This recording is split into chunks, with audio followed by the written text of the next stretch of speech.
the lies one day at a time. Kimmy Kim and Elations Radio.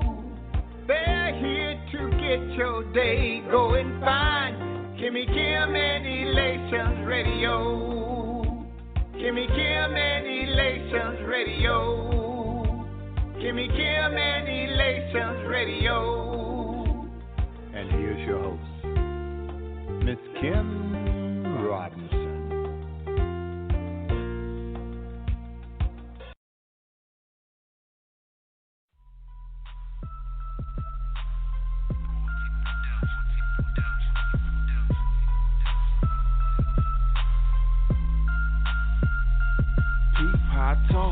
Check the way I walk, been set free, cause my father paid the cost. No, I'm not perfect, God just forgave me. Got a new swag, praising Christ like I'm crazy. This my Christ swag, yeah. My Christ swag, yeah. This my Christ swag, okay. My Christ swag, yeah. This my Christ swag, yeah. My Christ swag, yeah. This my Christ swag. My Christ swag, yeah. Yeah, I'm from the streets.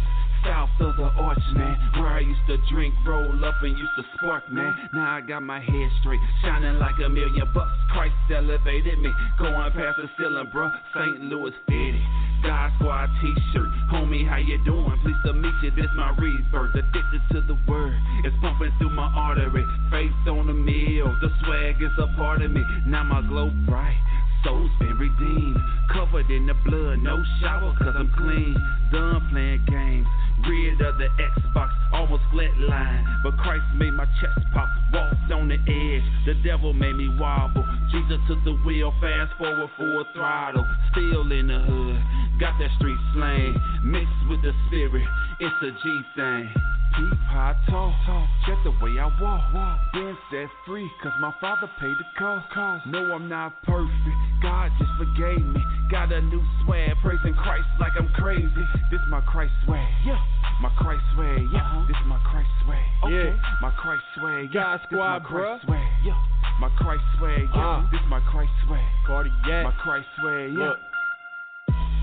My whole style come from Christ, yeah. So own it, no sir, you can't put a price. Like white on rice, I got his blood on me. To be honest, I just care about my guy, homie. And if I'm only living for him, it don't really even matter what y'all think of me. Opinions, you can let them be. I'm killing it, I let them see. The old me is gone. Keep the demons out my heart, then Christ found a home. Yeah. No more Patron or nitrous. I might just give God a praise with my best. He's high, yes. Glory in here. Hallelujah, yes, sir. Put my trust in the Lord. I ain't having no fear. No, I don't have a care. Besides pleasing my Father, tell any hater you see, man, don't even bother. Cause Jesus is my medicine. I ain't never hurting. Catching waves of his glory, man, I'm Christ swag surfing. Yeah. I talk, check the way I walk.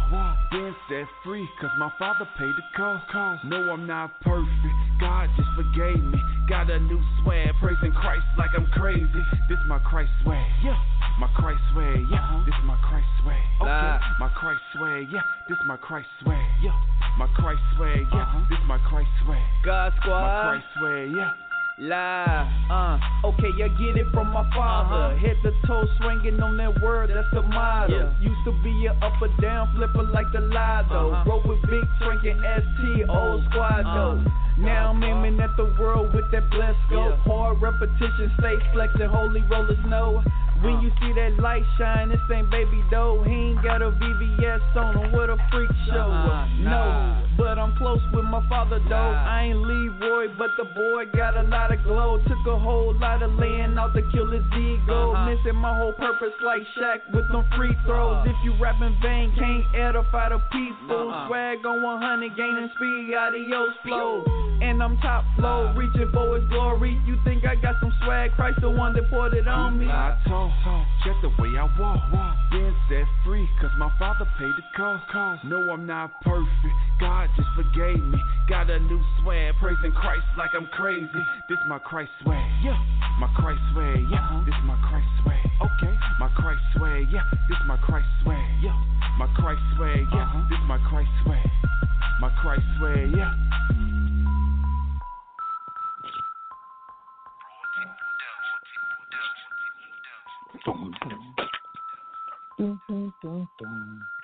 Hey, Welcome back. Welcome back. Another Friday with Minister Sedric. How is everybody doing tonight?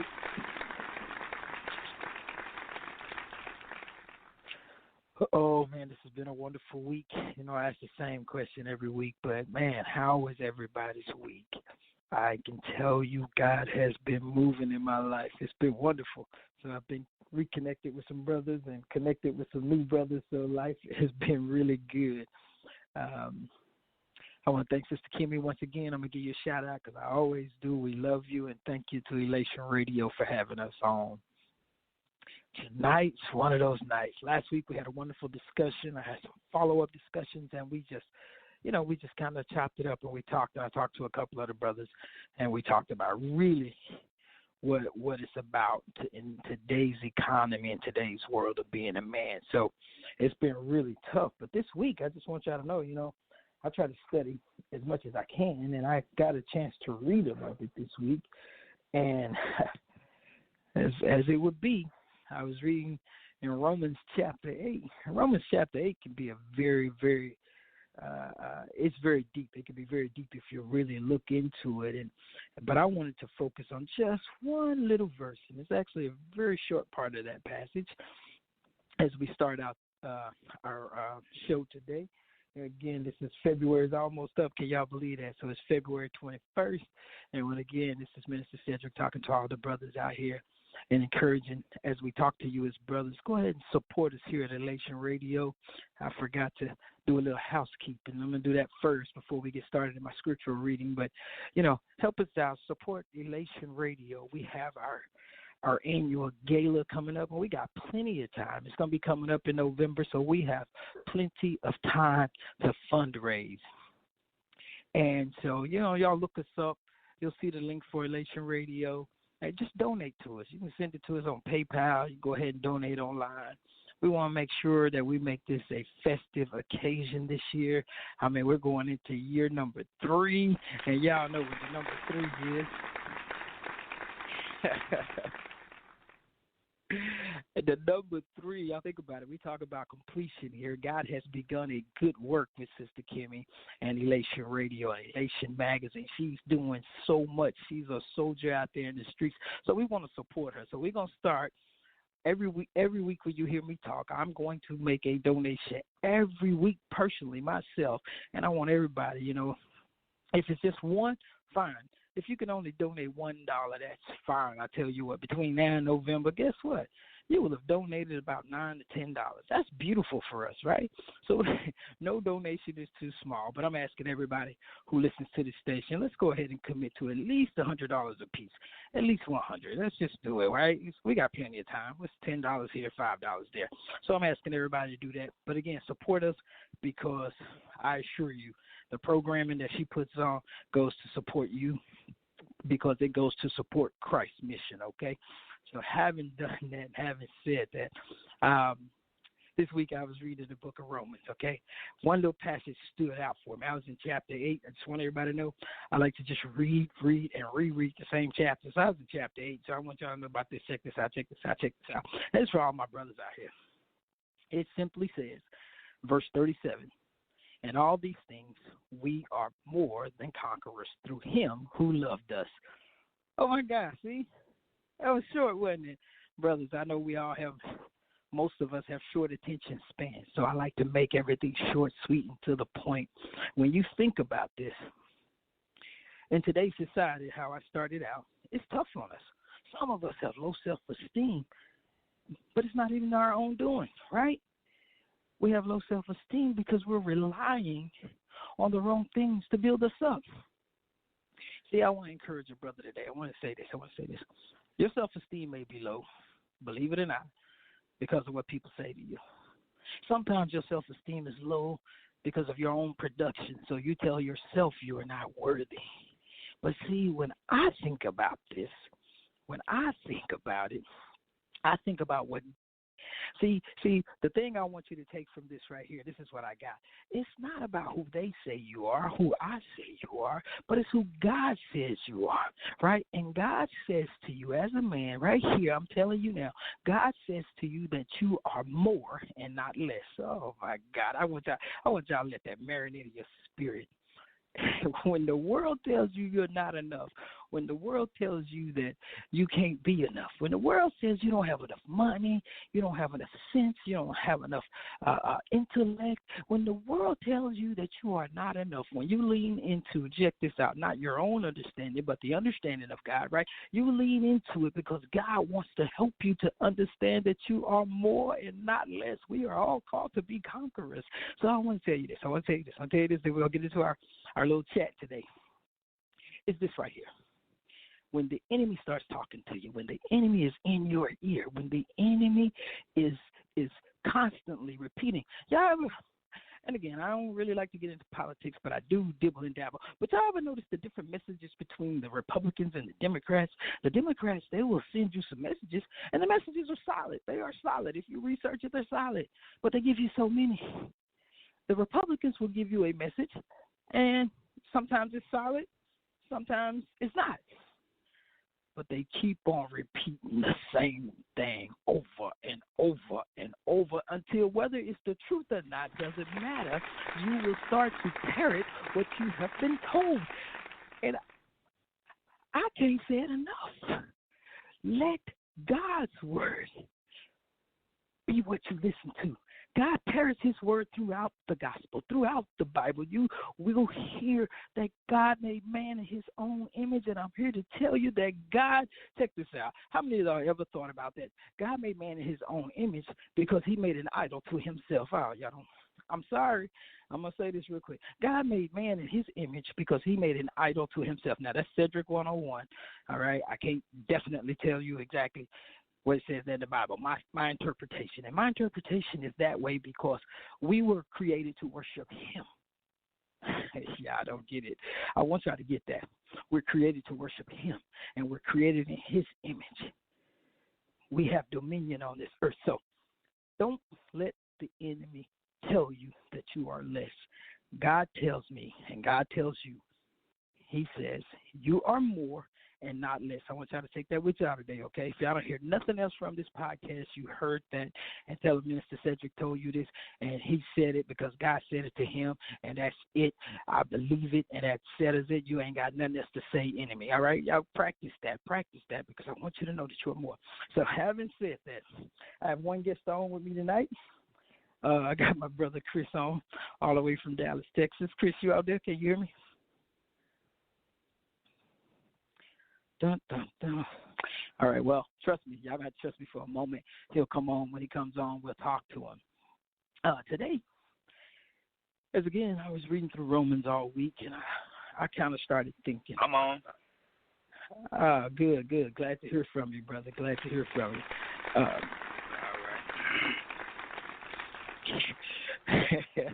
You are more and not less, okay, brother? Even though you came on here late, man, you got to be ready. No, I'm playing. But how you doing today, man? Amen. I'm feeling this topic tonight. I really am because this is a good topic. I think it's going to be good. Yeah. Well, that's good. How was your week? Anything new, exciting happen? Anything you want to share with us just to get our juices flowing so we go right into our topic? Well, all right, right to the top. This week was a great week. It was great, and I think we need to go on into this brotherhood because, I got some things I want to say and let everybody know about brotherhood. Okay. Well, you know what? I like to start tonight. I want to start with just a simple question, man, and this question is really simple. And Chris, if you want to answer it, you can, but I definitely want to I only got a couple of words to say. You know, we talk about being brothers and we talk about brothers. Again, I believe that the Bible shows us different types of brothers. And I really want to talk about that because I don't want to just get stuck on a brother, right? So when I think of brotherhood, when I think of brothers in the biblical sense, I really, truly think of men we are all related because we were created in the image of God, and God is the Father. He is the one God. There is no other God. It is God. So we are brothers just by virtue of that. Okay. All right. That's what I believe. What about you, Chris? You think that's a good description? Right. Yeah, absolutely. It makes sense. Okay, so as we do that, as we say that, okay, Chris, you're born a man, I'm born a man, we're both brothers. But my next question was, and again, everybody, I've been reading a little bit this week, so y'all gonna have to look over me just a little bit because I started to think about the types of brothers. All right, here we go. This is where we start living in America right here. This is where we start living in this world that we live in. When we say the types of brothers, how many of us know that we can't call everybody friend? I've heard that 1,000 times. I heard it 1,000 times. Well, he's an associate, or he's just a guy on the block.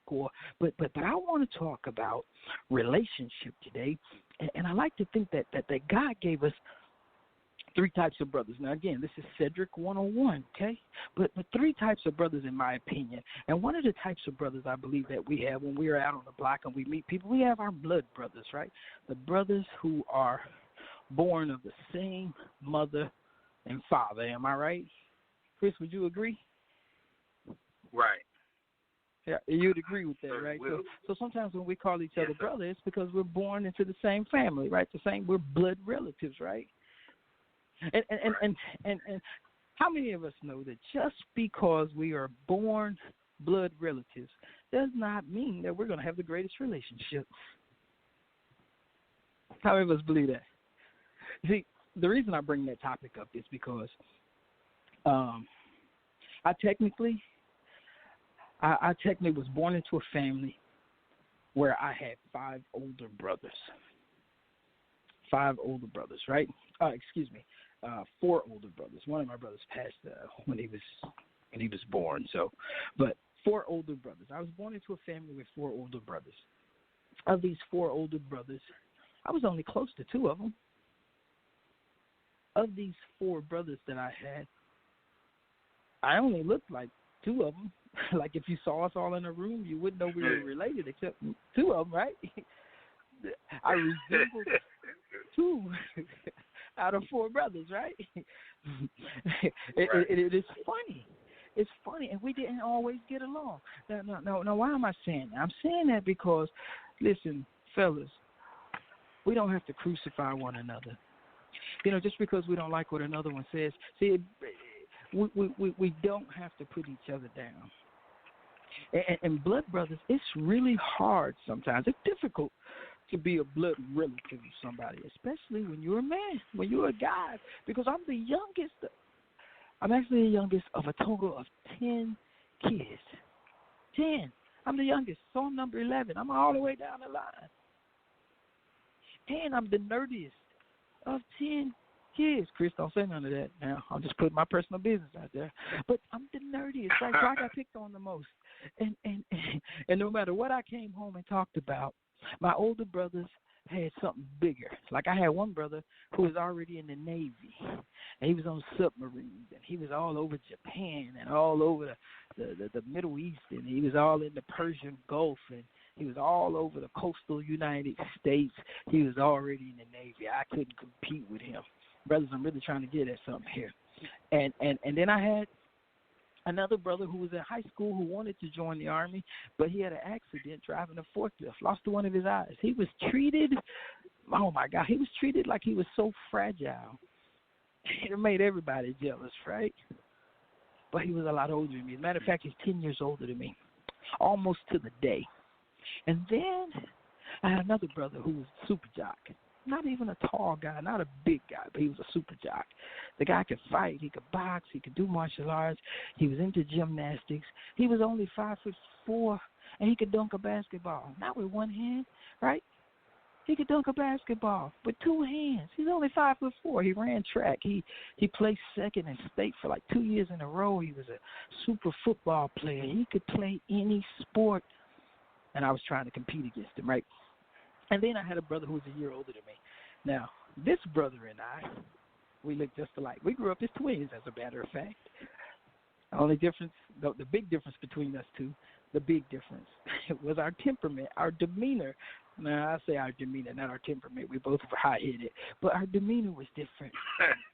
And right, right. You know what I'm saying, right, Chris? You knew my brothers, but right. I bring this point up to say, I want to jump right in. I was reading in Genesis, and I went to Cain and Abel. Cain and Abel were born. Everybody knows they were the first two sons, right? And Adam and Eve. And I want to put this out there to say that there's brothers. There's different types. These are the two blood brothers that I found in the Bible who just did not get along. I mean, there are other brothers in the Bible I can take y'all to. We can go and talk about how David didn't discipline his boys, and we can talk about all these relationships. But just because we are born of the same parents does not mean that we are going to get along. You know what I'm saying? Right. Now, the next type of brother I like to talk about, just real quick, so I want to touch all of them, and then we can come back and talk about them, right, Chris? All right. If you've ever read 1 Samuel, again, with this, I only went to 1 Samuel 3. The other type of brother I like to talk about is the type of brother you have that's born of another mother. Y'all know how we say, oh, that's my brother from another mother, right? This is the kind of brother. Y'all know what I'm talking about. This is that brother that's always got your back. Y'all thick as thieves. Y'all partners in crime, right, Chris? Mm-hmm. Y'all partners. Hey, remember when we were growing up, Chris, by the time when we first met, even though we met in a crazy circumstance, we still didn't hang out that much, did we? We didn't really start hanging out till 7th grade. So here we go. Fast forward, we became really close sophomore year of high school, as I remember it. Chris, you can correct me if I'm wrong, but I remember sophomore year in high school, we became brothers, right? Right. It was funny because we could do anything together. Like remember, Chris, how far would you say we lived apart when we were growing up, when we were in high school? When y'all moved over into the house, how far would you say we lived apart? About 7 miles? 5 to 6 miles. 5 to 6 miles apart. And then remember what we used to do in the summer? We would meet each other halfway. We both would just take off walking. Hey, man, you ready to go? Yeah, I'm finna go. We would just take off walking. We'd meet halfway, and then we decide whose house we going to go over. You remember that? Right. see, sometimes, fellas, I want to tell you that when you have brothers, this is the kind of brother that we need in this world. These are the brothers who are going to help us get over the hump, realize how much we depend on one another, because this is the type of brother who will go with you, and he don't always ask a bunch of questions. He don't always have to know the ins and outs. All he has to know is that he is with his brother. And see, sometimes we got that brother from another mother, and those relationships are tough, right? We hang in there. And then the other type of brother, see if y'all, now the reason I'm giving y'all a little bit of scriptures to look at is because I want y'all going to read about this, right? But here it is. The other type of brother is I like to call it brothers in arms, or here it is, community. That brother that you met in the community, that brother that you met because y'all had the same cause.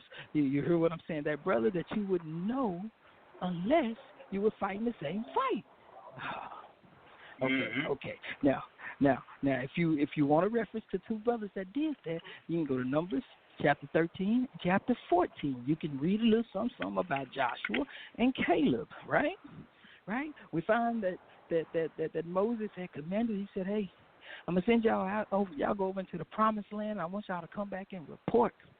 Of all the men who went over, only 2 came back with a positive report. That was Joshua and Caleb. These were brothers in arms. Now, I used in arms because they were both military guys. This was a military expedition, right? But how many of us have friends that we met playing football, that we met breaking up a fight, that we met in the classroom because we had the same class, and we both had each other's best interests at heart? See, I wanted to talk about these types of brothers is because a lot of times we think otherwise. We want to cancel people out. I'm mad at you. Oh, you ain't got my best interest at heart. Oh, the only thing we share is Spanish club. I want to talk about these types of brothers because I think that each type is very significant in our walk today. And we need all 3 types. We need all 3 types. every relationship that I reference from the Bible, we can learn something from these relationships. So having said that, Chris, I'm going to invite you in. And, either type you want to talk about, you go ahead and let's just have a talk. Let's tell everybody about this. Okay. Yeah, I wanted to talk about David and Jonathan. All right. The type of relationship that they had. Yeah. Let's talk about these relationships. Go ahead. That relationship that they had, when you love your brother more than his wife or your wife, I think what the Bible is trying to let us know, there's nothing wrong with that. They show they love physically, because they kissed each other, and there's nothing wrong with that type of brother. Thought it was sexual, but in the Hebrew, it doesn't say anything about Jonathan and David because they loved each other like that. They were sexually active. It just said that they showed it physically. Now, the reason I said that is because now we have issues with, we all know Dwayne Wade, and his son wants to change his gender. If I'm your brother, I shouldn't get mad at you because you're allowing your son to do what he do. That's what he feels. You should, I'm not saying it's right what he's doing, but you want to blast me, you know what I'm saying, speak down on me because I'm okay with my son doing what he want to do. That's not a good type of brother, That's the reason I brought that up, because you have different types of brother. If you're going to be my brother, support in whatever is going on in my life, you know what I'm saying? That support runs a long way. It's a long river when you support somebody. Right. Yeah. Chris, you said something. You said something, bro. You said something, and you kind of crossed over. The blood brother. Because I was looking at the disagreements. But when you talk about Jonathan and David, what did Jonathan do for David? In reference to what you're just talking about Dwayne Wade and his son, what did Jonathan do for David? Well, let me tell you. Jonathan knew that King Saul, which was his father, wanted to kill David. As we read in the Bible, we find that David was completely loyal to Saul. He never wanted to hurt Saul. He had an opportunity to kill Saul, but what did he do? He cut off a piece of his garment to prove to him and show him that, you know what? I can take you out if I want to, but he didn't. And so I believe what you're saying when it comes to Dwayne Wade and people who are criticizing Dwayne Wade is what you're saying is, brothers, you should be holding me down. You should be encouraging me. You should be encouraging me so that I can encourage him. Maybe, I don't know why his son is going into this whole gender manipulation thing, and that's what I call it, gender manipulation. I don't understand why, but why attack the father of the child? Because if it was your child, you would still love him, right? Exactly. And the only thing I say about that is, that's my son. I still love you, but keep all that other stuff outside. When you come see me, son, and let's have a father and son talk. You know what I'm saying? What you doing out here in this wicked world, I can't control that. All I can do is pray for you. And so does that make sense? Relate? Yeah, it does make sense. But how does that relate to a Jonathan and David relationship? Because you know how it is. You and I, we've gone through thick and thin. We've done it together, and we have a very unique relationship when it comes to this particular topic. But I've also, with the way we do things, Jonathan and David. See, Jonathan could essentially be killed. He could be seen by Saul as a traitor. So the question I want to ask is, how many of you brothers, how many of you are so connected that you would give up your inheritance for another brother? Because, see, it seems like in this world, it seems like in this world that we live right now, Chris, and correct me if I'm wrong, it seems like in this world that we live that we would much rather have riches and glory here on earth. That's more important than maintaining a solid relationship with a brother. It's like that we would betray one another for absolutely nothing at all. Right. And see, for all of us. And you know it. What does a rich man gain if he got all the riches and then he lose his soul? He ain't gained nothing. Yeah. He ain't gained like a meal. Yes, sir. Go ahead. Jason, you in? Yeah, that's me, man. What I like about the story with David and Jonathan is what we see there is a man was more committed to honoring God than he was even honoring his own family. You know, and you spoke about it, you know. I mean, beyond, you know, just the physical danger Jonathan was in by betraying his dad, when you talk about an inheritance, his dad was the king. He was the prince. And the betrayal he did on his dad could have wiped all that away, you know. And it actually was going to, because, you know, God has already said David is going to be the next king. So Jonathan saw that my kingdom ends with me, with my father. I don't get the riches that he has. I don't get all that. But he decided to honor God and honor that commitment more so than he has honored himself. And I think that's what you saw in that brotherhood is like, I'm going to sacrifice my own well-being to honor God and honor, you know, this friendship, this relationship. Did everybody get that? Chris, did you get that? He chose to honor God above all else. But here's the beauty, because I'm also talking to the brothers out here who I'm encouraging everybody to develop a relationship with Christ. But there's a couple of brothers who I've talked to, and they don't have the greatest relationship with God, or they just truly don't believe in the God that we believe in, right?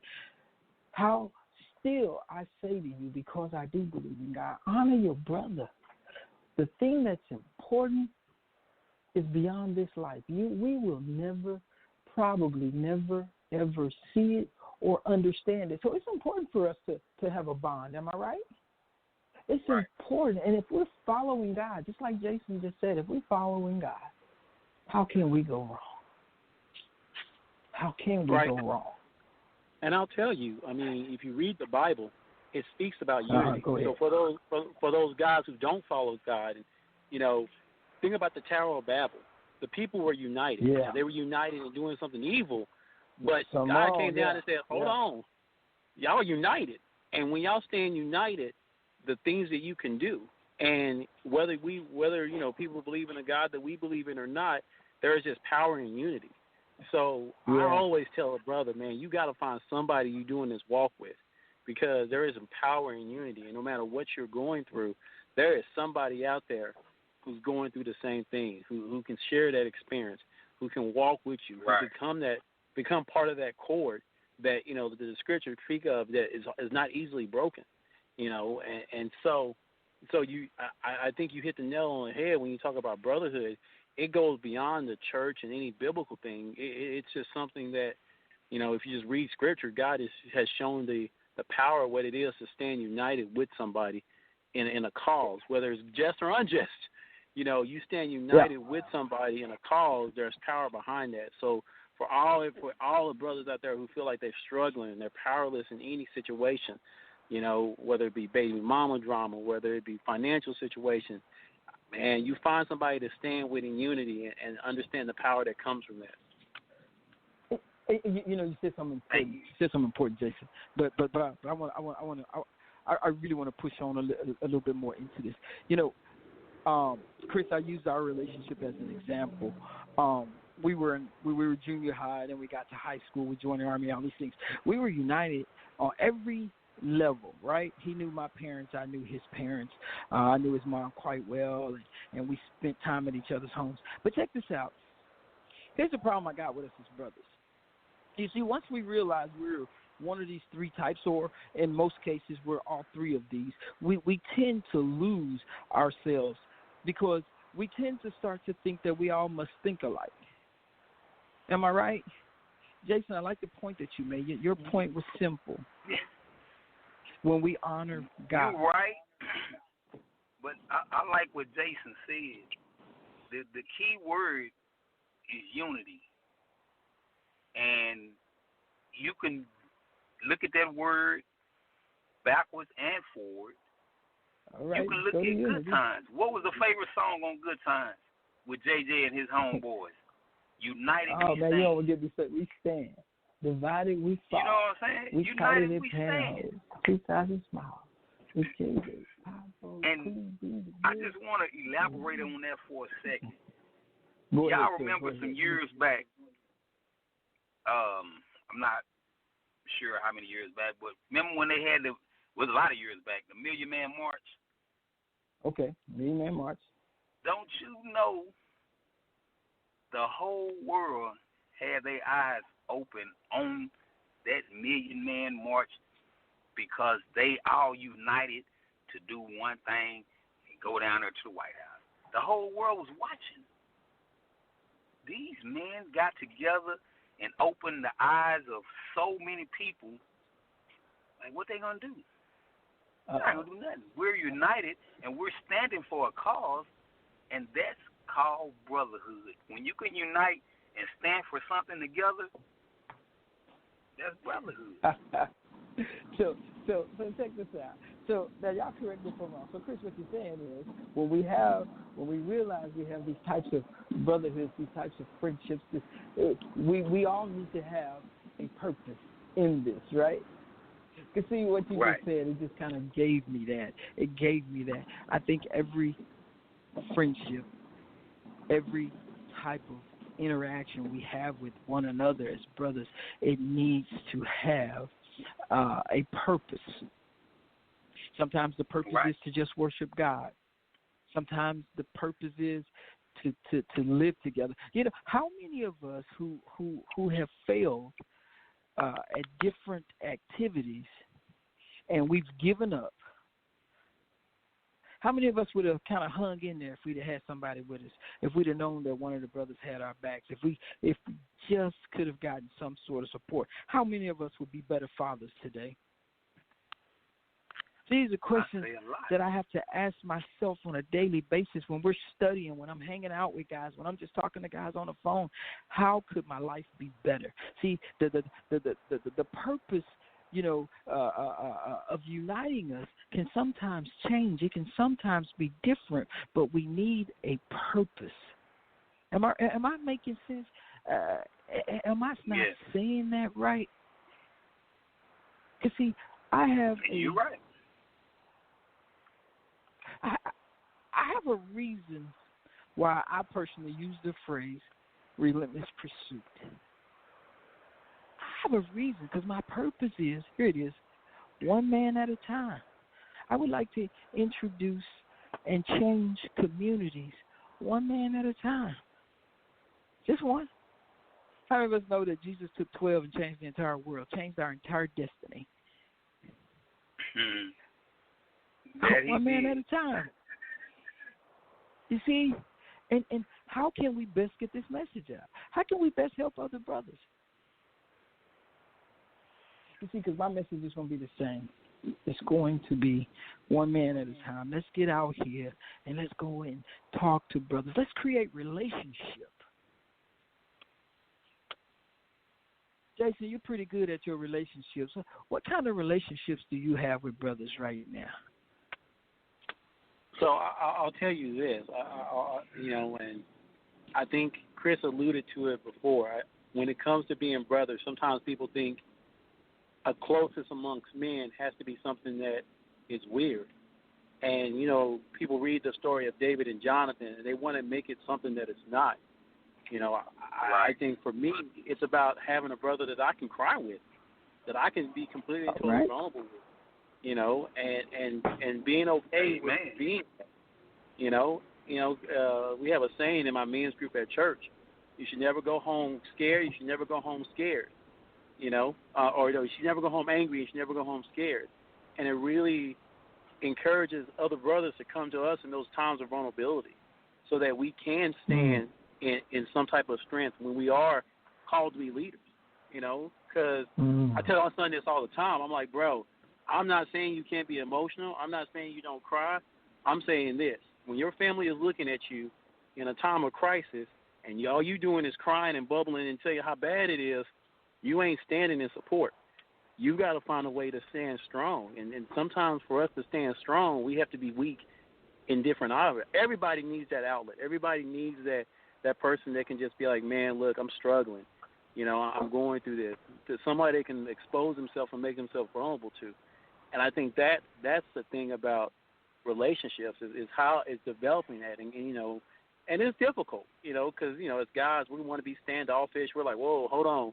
You know, we're taught masculinity is something different, you know. And it is interesting, even within the church, everybody will talk about David and how how he beat up Goliath and, all his military conquests. You don't hear too many stories about David and that relationship with Jonathan. But oh man, go ahead. If you really look at it, David is that perfect example of what masculinity looks like. You know, he was able to slay a bear, kill lions, kill a giant, but he also played the harp, played music, sang praises to his God. You know, he also developed a close relationship with another man that allowed him to grow and prosper. So it's, when we talk about, like, for me, it's developing those relationships. And I'm not going to lie, it's a struggle. You know, it truly is a struggle, but it's something that I have to just turn around and say, you know what, I got to be committed to it. Because I'll tell you this, when you finally break down those walls, every man is looking for that. I think if we're all honest with themselves, we're looking for that relationship where I can just go to a brother like, man, like, I'm scared, I don't know what to do. And you know, and have somebody, like I said before, to stand united with me in this tragedy, in this issue, and you know that I might, and find strength in that. Oh, see, that's what I'm talking about. These brothers, see, this is what I'm talking about. And I have a wonderful relationship with the two of you guys. Wonderful relationship. But can y'all tell us how seriously how we can, how other brothers can truly learn what you guys are talking about, how to depend on one another, how to trust one another, and not just with the little things, trust one another with the big things. Kind of like Jonathan and David. You just said a mouthful right there. If I meet you brother to brother, there's a certain amount of trust that's got to be built. The trust has got to be built. When we first met each other, we was just hanging out. You know, when trouble arose, we didn't know what each other would do. But when we did get in trouble at one time and we got away, it wasn't nothing said. Wasn't nothing said. We didn't tell nobody. You know what I'm saying? My brother made it out of this trouble. I made it. And I think that's when the bond began.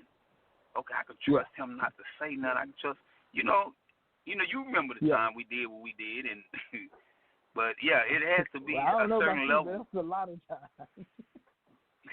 Well, that was a lot. You talking about that trust, it has to be built over time. Yeah. And I think one of the... Go ahead, and I think, that story is a great story. And a lot of guys, they have guys in their life that they've done stuff with, and they've had those experiences. Now, hopefully, as we get older in life, we're not having so many of those experiences that we are needing that type of support and that type of, like, you don't get those, I don't know what to call it, those dramatic experiences. And and I'll tell you, at this stage of my life, where I'm more settled. I've got kids, I got a nice job, I've got a simple routine, and I'll tell you now it's harder because I don't have that guy. I'll tell you, when I played football, it was easy for me to make friends. Every year I had a new group of friends come in because we had a common purpose, and we went to, we played a game. We struggled through practice together, and I don't have those same experiences or those same opportunities now at an older age.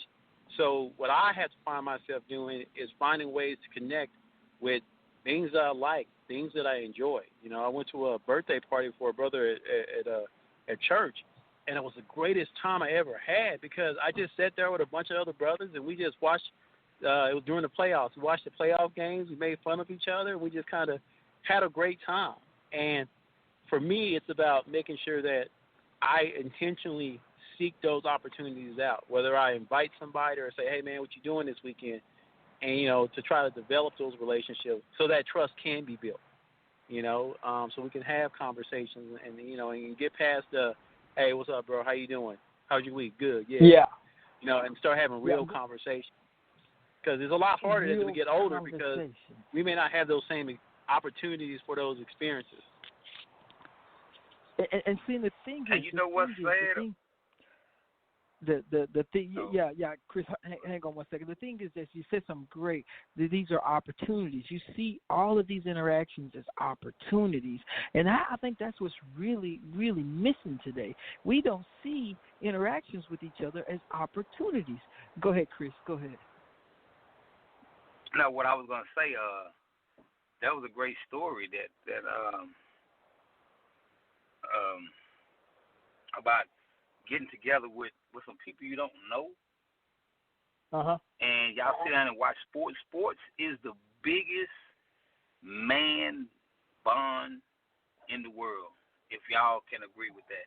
If you could sit down and watch sports with me, we gonna bond. You know what I'm saying? Sports can bring men together like nothing else in this world. And that was great. That was great. That story there, I like that. You sit down with some guys you didn't even know, and y'all had a good time because y'all all can relate. When you can relate to something, I think that helps the bond out. Okay. So now we've established how you can start to build a friendship. First, there has to be an introduction. Okay, we meet. Okay, great. Now we're finding common ground at this point, right? I need all the brothers to hear this. Right. Now we found the common ground, right? Once you find the common ground, what next? How do we build this bond, this love bond? Because I'm going to tell y'all, I met a brother 15 years ago, and he was talking all that love stuff, and he want to hug you when he see you. And I'm like, hold on, dog. We don't do that one from. Back up. I don't need all. I don't want to smell no other man's armpit. Step back. I'm not a tall guy, so you way taller than me. I'm going to just step back. How do you overcome that? Like, why is it important that we even bump heads with that? Why is it important that we even have to have that interaction? I can tell you something right now. Go ahead, tell me. If you're not on the level that I'm on, I'm probably, I'm not going to just dish you because my mama raised me to speak. I will speak, but if you don't like sports, then we're probably not going to have no good relationship because that's one of my I don't like sports now. My pet peeves. I don't like sports now, but I don't like sports. No, you like it. I don't. But I can talk sports with you, but if I can't talk sports with you or I can't talk accounting with you or whatever, what kind of relationship am I going to build with you? I'm not going to hate you. I still might be friendly with you. All right, Chris. How you doing? All right. Okay. Hold on, Chris. Hold on with your thought. Hold on. Jason, what you think about that? What you think about that, Jason? Jason, what you think about that?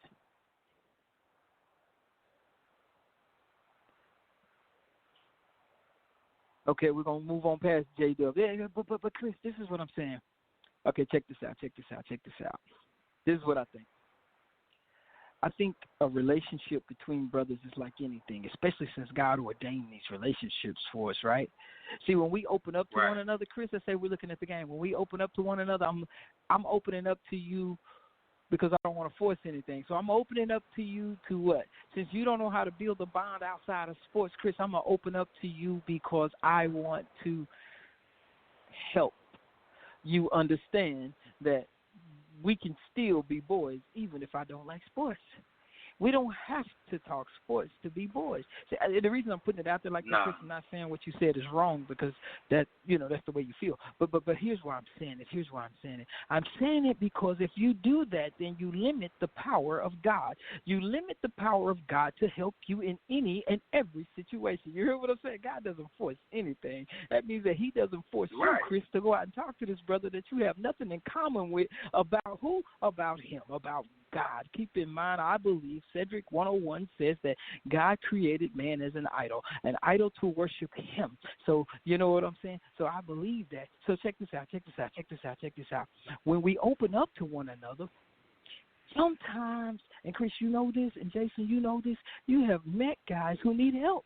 You open yourself up, for this other guy sometimes to confess to you what's going on. It could be something small, it could be something big, and you also open yourself up to confess to this other guy what's going on with you. What's happening when we do that? Oh, my God. Y'all got to go with me now. Go with me. I'm sorry if I sound like I'm preaching. I'm really not, but go with me. Once we do that whole confessionary thing, right, we forming a bond. Now that opens up to what? Relationship. Y'all don't even hear me because that's where the relationship's going to start, right? And I believe in God. God is so mighty. See, when you go through this, and now that you have a relationship, how do you prove that this relationship is true? Chris, you know this. You and I experienced this. Jason, you know this. You and I experienced this. I think Terry is listening, and Terry, you know that you and I experienced this. Check this out. The relationship is proven because of your experience together. Y'all better go with me with this. This experience leads to one thing and one thing only, I believe. I believe it leads us to a truth of who we are, what we are, and what this relationship is all about. You hear me? Truth. And sometimes telling each other the truth leads to vulnerability. Y'all don't listen. Okay, let me ask you something. Yeah, go ahead. I think I'm on the road. Go ahead. Okay. I got my own circle. You got your own circle. Now, God says, don't limit yourself inside your circle. Get out there and speak my word. Speak my truth. Okay. That's what you need to do. So when I do that, if a man tell me, man, I don't want to hear that old, get out. Okay, I'm sorry, brother. I'm going to pray for you. So if you ain't listening to me, to get in my circle, I'm not going to force you in my circle. You know what I'm saying? I'm going to go back to it, Chris, because I'm glad you said that, because I know a lot of brothers feel the same way. Listen, God does not force a relationship. See, that's the thing we have to keep in mind. Sometimes God just calls you to show up one time. Sometimes He calls you, check this out. Sometimes He calls you to go out and till up the land. You spoke a word to this brother who don't believe in nothing you're talking about, but you tilled up the land. In other words, you got your little tiller out, you ran through the backyard and tilled up the ground, made it fertile, made it susceptible. And then the next brother comes along and says, hey, man, they meet in the club somewhere. They talking the same talk, but he know that there's something different about this brother. Now, next thing you know, this brother, imagine this, he got the handful of seeds, so he's walking over that fertile ground that you just tilled, right? You made it fertile, and he's just dropping seeds. His job is not to stay there and water it. His job wasn't to till the ground. His job was just to plant the seed, and then another brother shows up. It may be 5 days, 5 years, 5 months, whatever God decides, and another brother shows up, and now he's got the water. He starts to walk down, and now he's putting down the water, right? And then the next brother comes and says, oh, Lord. He's telling him another word. And imagine this, if you will. We got somebody else coming down. And how many of us know that when we put seeds in the ground, we still got to put the dirt over it, right? You put the dirt over it. I put that still, but I shouldn't have. You put the dirt over it, and then you water it, right? See, God ain't called us to do all things. He ain't called us to be all things to one another. But when it comes to the brotherhood, you don't give up on each other because you're not all things to each other. You hear me? That's why community, that's why I put that in there. That's why I say brothers in arms, brothers with a common cause. Because we look, Chris, I imagine if you and Jason hung out enough, y'all would become really good friends. And the only thing y'all needed Sedric to do is make the introduction. See, that's how God works. I wouldn't try to control what kind of interaction you had with this other brother. My job was to only make the introduction. And if God calls me to do more, then I would do more. We don't have to. And that's the important thing. What we got to do as men, to other men is we have to be willing to do what it takes to help that brother. You know what I'm saying? The Bible even talks about it. There's a requirement of us. I mean, Jason, do you believe that God requires something of us? Chris, do you believe that God requires something of us when he sends us out to do something? He does. He requires something of us. And the reason I was saying what I was saying earlier. Okay. Yeah, go ahead. God knows our limitations, what we can and what we can't take. Going back to the Old Testament, Jesus Christ, he took a lot. We cannot take that. I cannot. Let me ask you, can you take a man hitting you upside the head with a rock and keep on walking straight like, oh, God, he hit me. God, I know you got me. Okay, can I answer that? Can I answer that? Yeah, answer that. All right. Dr. King did it. Sedric probably couldn't do it, but Dr. King did it. Malcolm X said that he wasn't going to do it by any means necessary. Listen to me, though, bro. Listen to me. It takes all of us. One man, the old African proverb says that it takes a whole village to raise a child. But listen to me. One man is not of himself a village. Oh, my God. You can't do it by yourself. You need me. I need you. I need Jason. I need Terry. I need the other brothers. I need all of us to join hands. That's what this is about. We are in this. This is the fight of our lives, and we've got to understand. We have moved into comrades. We are now brothers in arms. We are now brothers in a community, and we need one mission, and that one mission is Christ. Our mission can be to bring every man to Christ. But listen, that's not mandatory for us because here it is, and I was going to say this a few minutes ago. We're not God. You hear me? We're not God. We're not. That's a commandment for us, and that's what we should be doing, and we should be loving each other. Let's stop putting each other down. We are not to be like Cain and Abel. And we are not to be like Cain. Let's go ahead and fix it. Not Abel. Abel was good. He did what was right. We are not to be the Cains of this world. In other words, we're not to kill one another, whether it be physically or whether it be emotionally. I am not to assassinate your character. And I'm telling you, in this turbulent times that we live in, we have a lot of brothers doing just that. I will urge you right here. I will urge you this right here, Chris. And I'm being honest. When you see a brother, and I know you do this, and Jason, I'm saying it to you because the two of you are on the line with me. Don't think that another brother needs help. No, you have to know they need help. But here it is.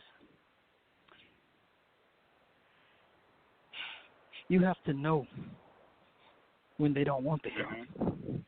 Because that's called There's the key. That's the key. You have to understand. And understanding when they don't want your help, that's knowing. G.I. Joe, the cartoon, says, Yo, Joe, and knowing is half the battle. Right? Listen, why is that important?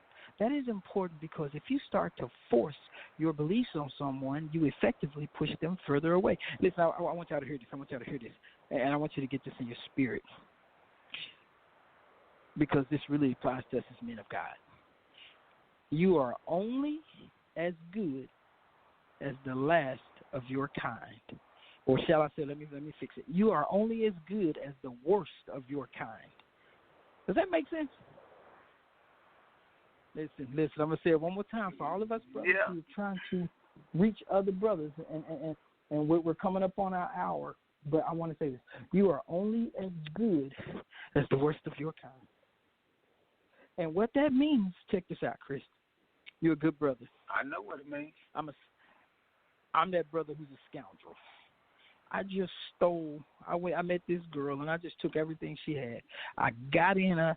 I talked to her. I sweet-talked her, and I got access to everything she had. She fell asleep, and I was like, I'm going to help myself to the wallet. I'm going to help myself to the car keys. I'm helping myself, and I'm out, right? Now, here you come, Chris. I know where you're going. Guy. Man of God. You ain't got no intentions of doing nothing bad to this woman. As a matter of fact, your intention is to help her. and she meets you, and you sound just like I sound. You walk just like I walk. You talk just like I talk. In other words, you're a man just like me, right? Don't matter the looks or nothing. I'm just saying you're a man. How is she going to be receptive to you? How is she going to act when you walk up? She's going to be upset. So I say that, and I use that so that we understand what's happening, what's going on in this world. Because right now this world is crazy. But I want us to think about brotherhood. I want us to think about brothers. I want us to think of the types of brothers we want to be. We don't want to be the kings of the world. We want to have a relationship just like David and Jonathan and just like Joshua and Caleb. And before we close out, I'm going to say a quick prayer for everybody, because I want everybody to know that it's not about who the world says you are.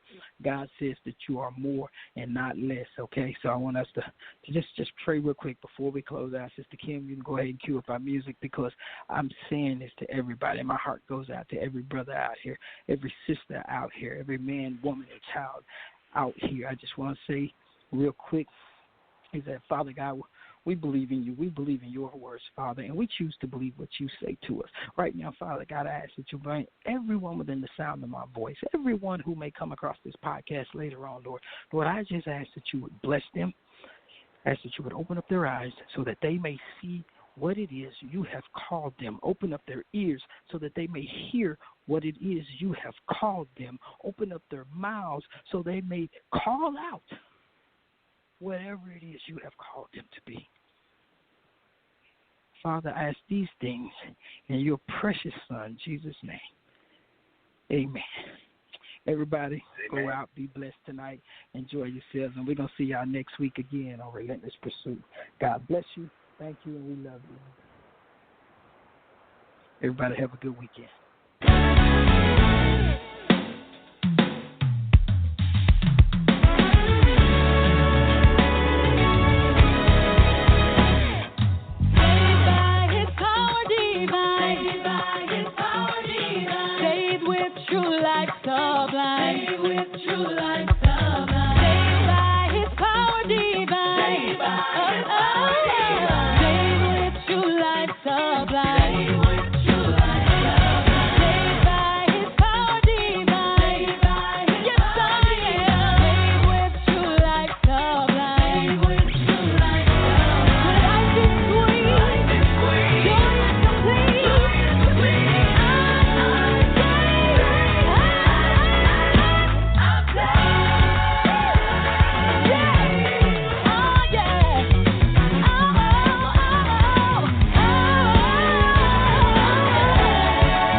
Love me better.